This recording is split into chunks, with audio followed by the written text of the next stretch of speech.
With the introduction of the recent MacBook Neo, Apple's MacBooks have never been more popular. But that introduces a problem, because potential customers aren't just looking at the Neo, they are taking a look at Apple's entire MacBook lineup. And judging by the comments section in my recent videos, you guys have some questions. Questions like, how much storage should you get? Is 8 GB of memory enough? Is the Neo going to last for multiple years? Or should you spend more money on a MacBook Air, or maybe even consider getting a MacBook Pro? Well, worry not, potential MacBook purchaser. Luckily, you have stumbled onto someone with enough spare time and every single MacBook to walk you through all the differences between all of these different MacBooks. And together, we can look at some common ordering mistakes to avoid, how to get a better price on a Mac even if you aren't a student, and how to avoid wasting money on upgrades you don't need, and most importantly,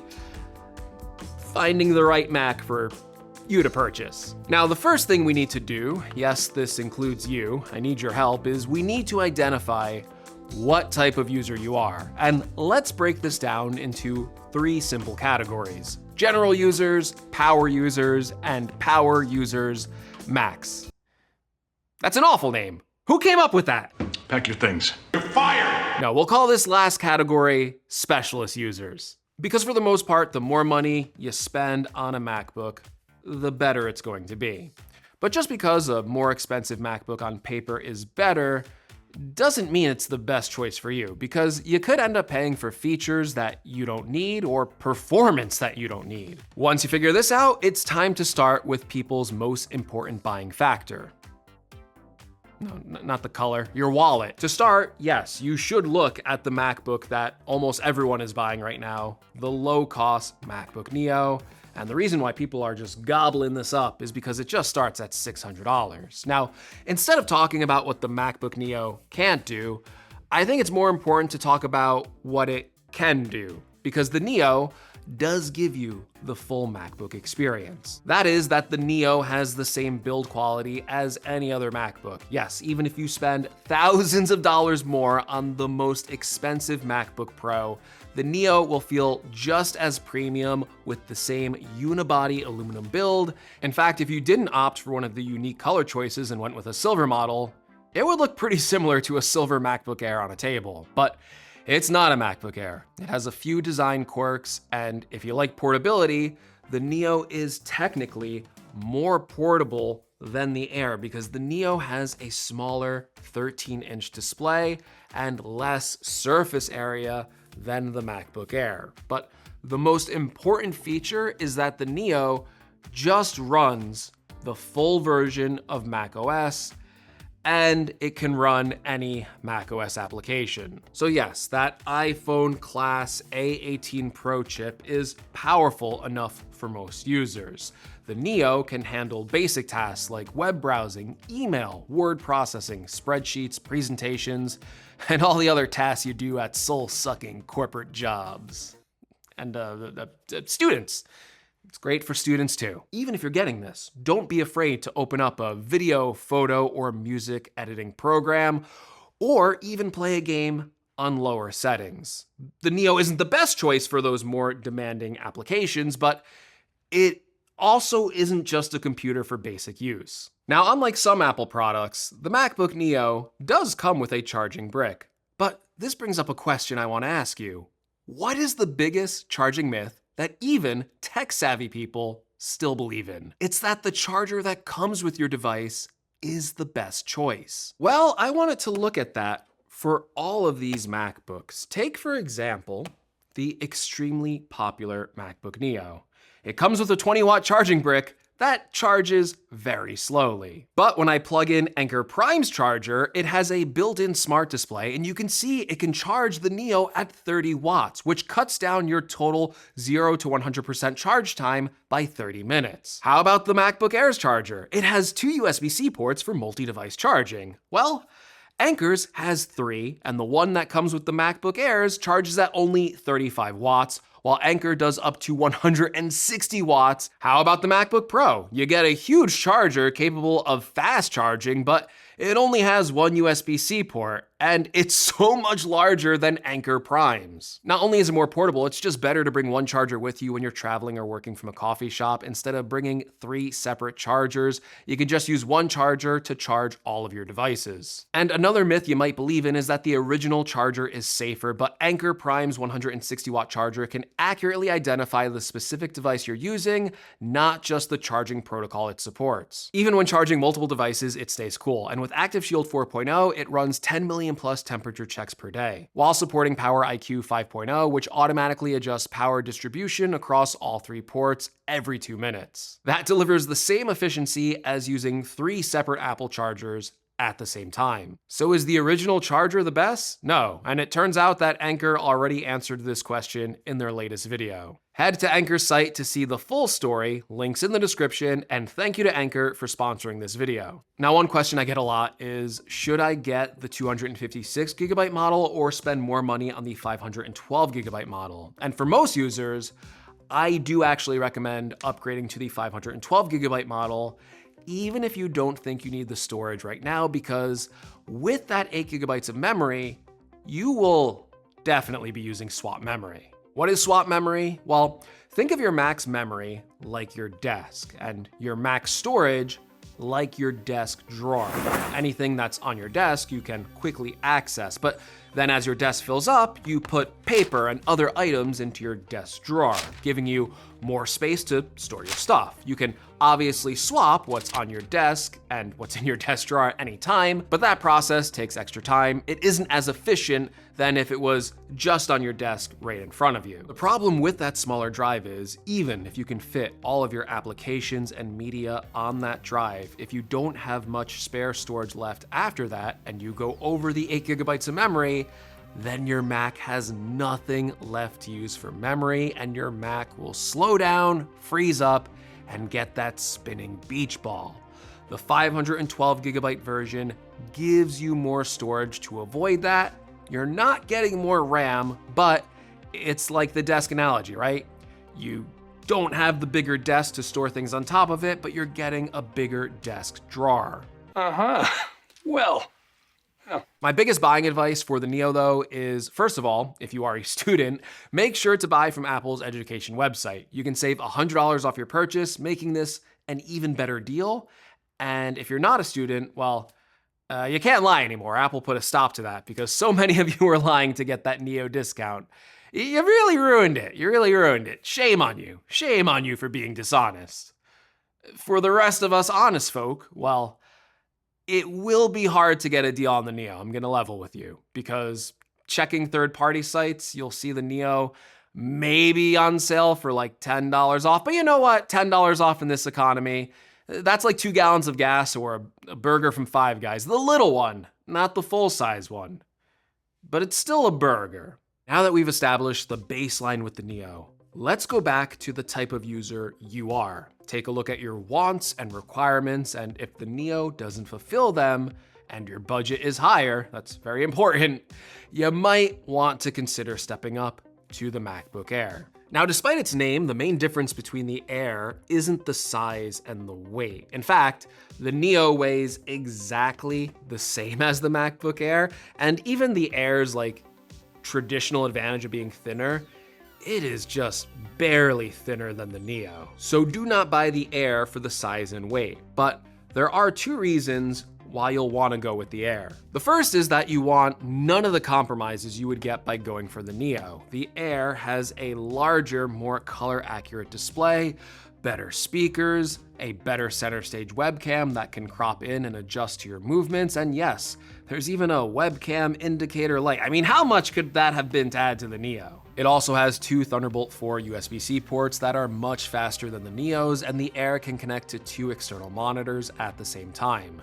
The Air also has a MagSafe charging port that frees up the 2 USB-C ports for data. The second benefit of the Air is its performance. Now, in the past, you would never recommend that someone buy a MacBook Air if they wanted to get it for performance or intensive applications like video editing, photo editing, music production, coding, or even some gaming. But things have changed. The Air, it is no longer the entry-level model. It is the mid-level model that is extremely capable. And if you are someone that wanted something in a similar form factor to the Neo, but you want, or rather you need it to do more, or require it to do more, that's the correct terminology, then this is the MacBook you should be looking at. Even in its default configuration, it is a great laptop to buy if you're starting out with any of those fields and are buying a laptop to work on more intensive applications. It's going to have a faster processor that helps you get things done quicker.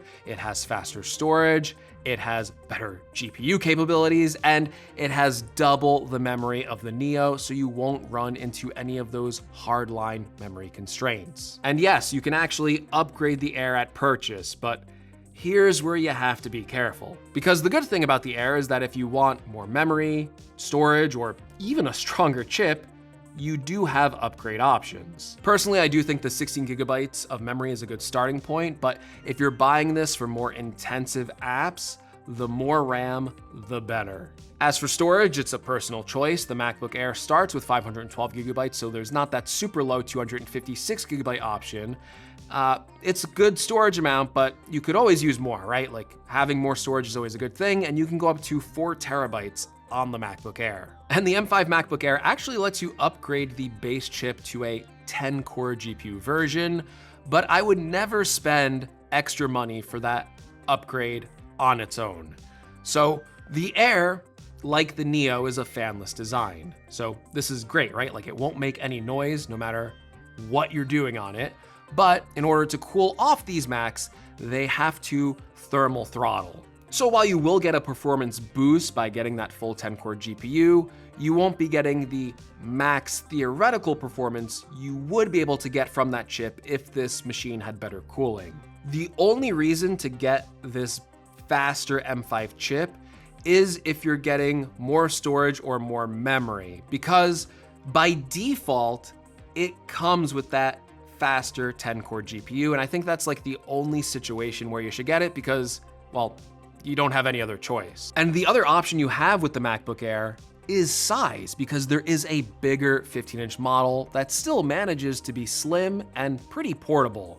This 15-inch model, despite having a bigger display, also has a better sounding speaker with higher volume, more clarity, and a deeper bass. It starts at $1,300 and comes with that full M5 chip, and honestly, this laptop is pretty great, but here's the problem you have when you start getting these more expensive MacBook Air models, because let's say you get that 15-inch model, and then let's say maybe you upgrade the storage to 1 terabyte. Well, now you're just $200 away from getting a MacBook Pro, and that comes with a lot of benefits. In fact, it comes with what I think a lot of people are going to have in their want section, because power is not the reason to get this MacBook Pro. Now, yes, it does have a fan, and it does come with that 10-core GPU M5 chip, so the performance on this, for sustained performance, is gonna be better. But the real reason to get this MacBook Pro is primarily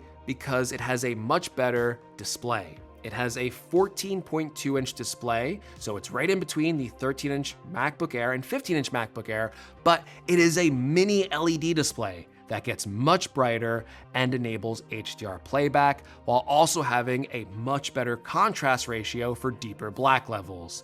And it has double the refresh rate at 120 Hz, which makes everything feel smoother. And in addition to this amazing display, you also have an even better 6-speaker system with force-canceling woofers that is even better than the 15-inch MacBook Airs. This combination of a really great display and great speakers make this MacBook Pro not just a great laptop for performance, but a great laptop if you want a better multimedia experience.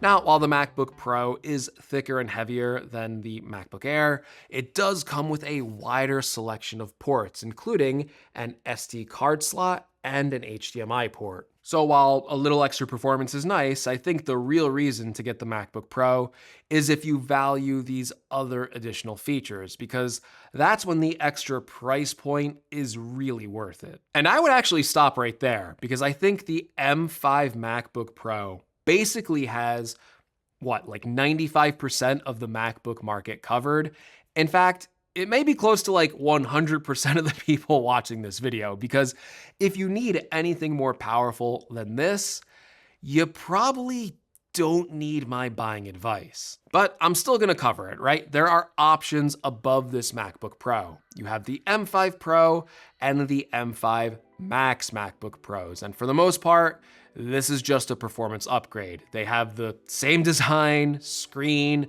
speakers, and the same number of ports, although the M5 Pro and M5 Max versions come with the faster Thunderbolt 5 port, which is great for connecting fast external devices or connecting to high-speed Thunderbolt hubs with just a single cable. Still, if you're considering upgrading, it's most likely to the M5 Pro version, and a lot of the features for this MacBook don't come down to needs or wants, it comes down to requirements. You should only buy this MacBook if you fall into either the power user or the specialist category, and you are using this as a pro tool. That means software developers, higher-end photo editors working with batch files of hundreds or thousands of raw files, music producers with hundreds of tracks, video editors with multiple streams of 4K or 8K video, or users looking for bleeding-edge AI development or using local AI tools, and to the crazy ones that want to play games on their Mac. With that being said, I do think there is one exception. There is one MacBook Pro model that has an M5 Pro chip in it that can overlap to all three categories, even general users. This would be the 16-inch MacBook Pro, because while it will be overpowered for those general users, it does have features that fit into the wants section, because it is the only MacBook with a 16-inch display. Full stop. It has a display size and a display quality that you can only get by going for the M5 Pro model. On top of that, the speakers sound amazing on the 16-inch model. Now, would I recommend it to general users? Absolutely not. It is an irrational choice. But hey, I've met some of those users. My dad, for instance, loves a big screen laptop. He uses a big 16-inch MacBook Pro. For him, it's kind of non-negotiable. So if the price is worth it, even if you don't utilize the extra power that comes with it, that's on you. But I can see how a general user might want that bigger 16-inch MacBook Pro. Okay, what about upgrading beyond the M5 Pro, right? Like we covered, this is a chip that is for more demanding users. Well, the M5 Pro can be configured with the fastest CPU option, so the only reason to upgrade to the M5 Max is if you want more GPU cores, or you want some of the ridiculous higher-end unified memory configurations. This is basically the last 1 to 2% of the addressable Mac market, and this type of Mac really only fits into that specialist category. So 3D artists, VFX professionals, AI use, animation, or anyone that can take advantage of those more powerful GPU cores or higher end specs. And yes, top tier gaming performance for the absolute bonkers Mac gaming audience. There are dozens of us! There are dozens of us! Dozens! Still, these Macs are for people that require it for some task. They are beyond the needs and wants of the average customer, or maybe even the power user. So if you require a bunch of GPU cores or large amounts of unified memory, this is where you want to spend more money on a machine like this. Don't get this to make Excel faster. It's not a good idea. And that's good news for the likely viewer of this video, because you don't need to spend all this money to get a good Mac experience. Like if you're the normal person, you might think you could take advantage of all these specs, but chances are you can't. Like buying an M5 Pro or an M5 Max won't make opening apps any faster than they would be on like an M5 MacBook Air. Like they would be faster than they would be on the Neo, but single core performance on an M5 Air is gonna be just as fast as any of the M5 MacBook Pros. And it won't make the vast majority of tasks you do on a Mac any faster. It will just make the higher end edge case scenarios faster. And if you aren't using those more intensive applications, you're not gonna see all of those benefits. That's how you have to think about it. Now, unlike the Neo, it is much easier to find a deal on a MacBook Air or a MacBook Pro on third-party sites like Amazon or maybe even Apple's refurbished store if you're comfortable buying refurbished. So shop around, see what your budget can tolerate, and maybe if you have a few wants that were normally at a budget, perhaps you can save enough money shopping around to maybe get a MacBook Air or maybe even a MacBook Pro. Now, one last bit of buying advice I will give you is to also plan for the future. The number one question I keep getting, especially with the Neo, is, will this computer last me for the next 5 years? And the honest answer is, that depends. Now, yes, I fully believe the Neo will be supported with macOS software updates for the next 5 years, but there's other problems besides just software updates. I think the easiest way to decide if the Neo is right for you or any of these laptops is right for you for the long haul is to take your current laptop, desktop, iPad, or whatever you use as your main device, even if it's just your phone, and go into your system settings and look at how much storage you are currently using. If you're only using 100 gigabytes, well, 256 gigabytes, despite my earlier advice, might actually be okay for you even for the next few years. But if you're at 226 gigabytes and you only have 30 or 40 left, well, don't get a 256 gigabyte computer expecting it to last you for the long haul. Unless you're constantly willing to delete files and applications off your drive, or you don't mind offloading those larger files to an external storage drive, which can be a little bit of a hassle with a portable device like a laptop. Still, I know for a lot of you, you are aspiring to buy your first Mac. And up until this point, Macs were pretty expensive, so you might only be able to afford the cheapest option. And even though it may not be the ideal computer for you, it is still a computer. It is still capable. And I know in my early years where I didn't have enough money, I use entry-level Macs for complex tasks that they weren't meant for. But I was able to work around that. I could deal with the slowdowns. I bought external storage, and I could work around those issues because it was all I could afford at the time. But it's what I needed. And that's how I started video editing. That's how I started this channel. That's how I have all these Macs in front of me right now, because I bought a slow entry-level Mac so many years ago, even though the YouTube reviews I watched back then said it wasn't good for video editing. So make do with what you have. All of these machines are pretty good. So hopefully this buying guide helped you out. If it did, please leave me a like. If you want to see more, make sure you're subscribed. And thank you again for watching. It was a pretty long video. I really hoped it helped you out. Take care, everyone. My voice needs some rest, and I'll catch you in the next one.